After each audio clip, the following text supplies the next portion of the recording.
And the cool thing about mystery is, I don't know, I watch way too much YouTube, and everybody has a mystery, right? You have like biblical numerology, and it's really funny. I don't want to be a jerk here, but it's like if you turn to such and such a page, and take these letters, and then the 666, or one of my favorite ones. And I'll be careful here. I remember watching this lady just preaching her heart out, and hey, she wants to warn people, so I'm not mad about it. But on Monster energy drinks, evidently, if you look at the M, I'm no Hebrew scholar, but if you look at the M, apparently the little curves that make the M are Hebrew letters or numerals for 6. So Monster is 666. Yeah, I don't know. Maybe that's true. But now I'm hooked, right? Because I love a good conspiracy. Even though conspiracies, in my opinion, don't matter, because what am I going to do anyway? I'm going to open my mouth and breathe in the chemtrails, baby. That's what I'm doing. What am I going to do? Honestly, Montesano and their, genetic, whatever. I'm going to buy carrots. So anyway, it's probably too cavalier, but that's I'm just like, yeah, well, you got to die of something. So, but and everybody has these. There's always a mystery, right? And the mystery is somehow always life and death. And in this particular one, and I remember and again, this is a woman who is very concerned with people. So I'm not trying to minimize the woman. All right, that's important. I'm not minimizing the woman here. But she goes on to say that every time someone drinks a Monster energy drink, Satan laughs. And so I was like, I'm kind of a statistical guy, so I Google how many Monsters get sold every year. And it's like 1.1 billion. I'm like, that's a lot of laughter. Like, how does this work? So here's my thing. Like, maybe Satan's laughing every time someone drinks a Monster energy drink, but he's cool with Red Bull. I don't know. But my point is that we can get so just deep, and we see this word mystery, and there's this like little Goonies part of us that's like, yeah, there's secret stuff I need to know. And I'll learn it if I turn to this page and these words in this order with this. And you're like, well, how does that work with the fact that this is an English translation of Hebrew and of Greek, and the sentence structure isn't even the same? So does numerology only work in English? What about all the Greek and Hebrew people? Do they just not know the inner truth? Right? There's a lot of, there's part of, we can get so hung up, it's a mystery. No, it literally is a Greek word that means something that's being revealed. So sorry to take the mystery out of it. It literally just means something that wasn't known in times past, and now something that is known, all right? And the reason he uses the word mystery is because there's a doctrine, and it's a good doctrine. You probably subscribe to it, whether you know it or not, and it's dispensationalism. All right, so you can impress your Christian friends with that and be like, so did I tell you I'm a dispensationalist? Whatever. But dispensationalism is the idea that there are different times that God worked in different ways. That's kind of just if you boil it down to that, right? So for example, if you look at Adam and Eve, and when God was working in the garden, is that like what he was doing today? No, it's not, right? Adam and Eve were innocent. They were without sin in the beginning. They lived in a different dispensation. There was a garden that God had created. The earth was different. Like it was a different dispensation. So God related to them in a different way. They walked together in the cool of the day, right? That's what we know.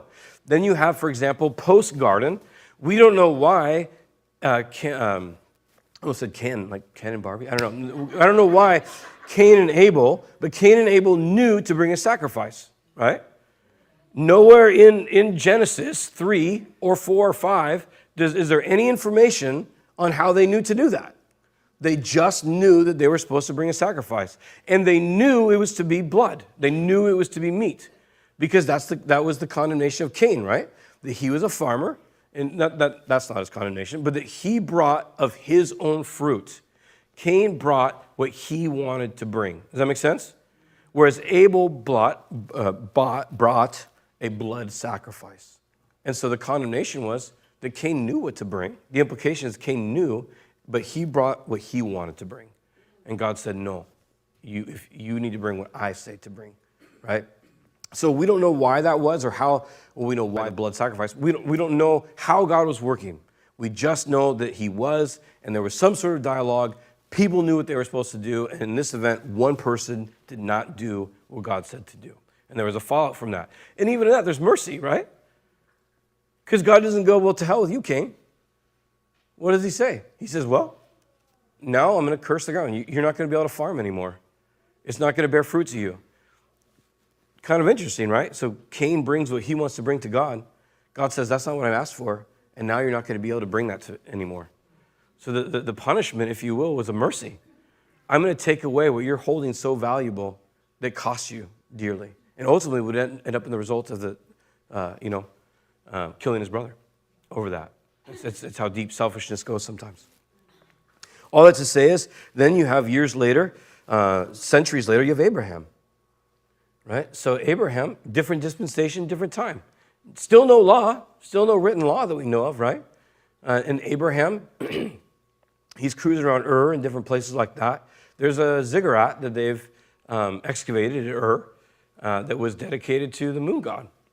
And so we know that Ur, from archaeology, Ur was basically a kind of an epicenter for the early civilization who looked to worship what they considered to be the god of the moon. And it's fascinating if you go look at the ziggurat that they've excavated and so forth. But all I have to say is, so God goes to Abraham and says, hey, I'm going to work in your life. And Abraham says, okay. And God says, hey, you're right with me because I said I'm going to work in your life, and you said, okay. So that's a different dispensation, right? God has not come to you, I promise you, or me, and said, I'm going to make of you a great nation, and all the nations of the world will be blessed through you.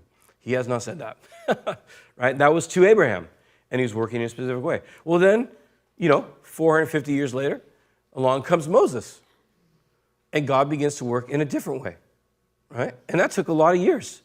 Moses is a $120 when he dies. Moses is 40. Think of that. Moses is 40 when he first begins to lead the children of Israel, when he leaves Egypt. And then he doesn't leave Israel yet. He leaves Egypt at 40. He's watching goats. The Bible even describes it as the backside of the desert.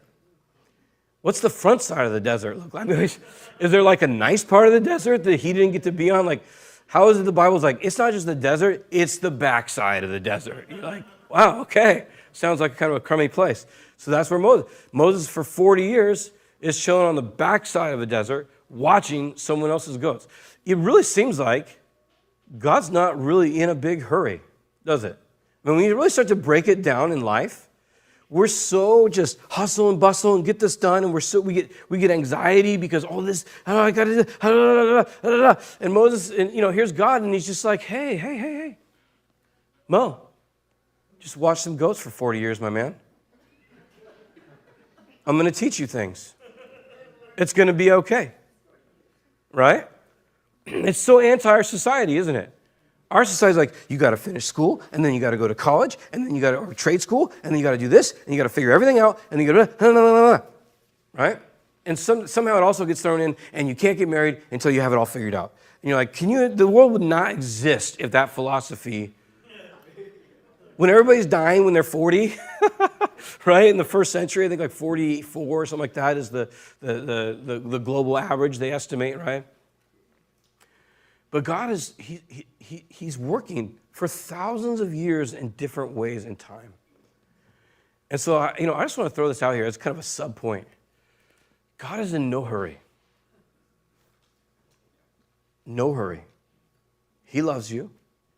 He's working in your life, right? He wants to work. If you prohibit that, he's going to wait for time because he's patient. And he's not willing that any should perish. And he's kind. And he's tenderhearted. We're worrying about the good pleasure of his will. All right, so that's who he is. So maybe we can take a page from like Abraham, from Moses. Like Abraham literally just cruised around for like 100 years. He just cruised around. And God like appeared to him and be like, do this. And be like, okay. That's what he did.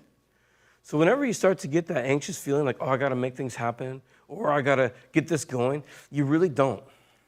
You need to do what God told you to do, and that's it. That's it. So if God's told you to do something, you should do that. If he hasn't told you to do something, then don't sweat it.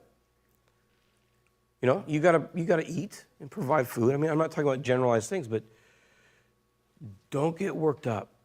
Moses spent 40 years being the second golden boy in Egypt, realized it was trash, spent 40 years tending someone else's goats, his dad's goats, not even his dad, his father-in-law's goats, in the backside of the desert, and then he spends 40 years shepherding Israel. So it took 80 years for Moses to be prepared for 40. It's a 2-to-1 ratio. So just let God prepare. Be at peace. He's not in a hurry.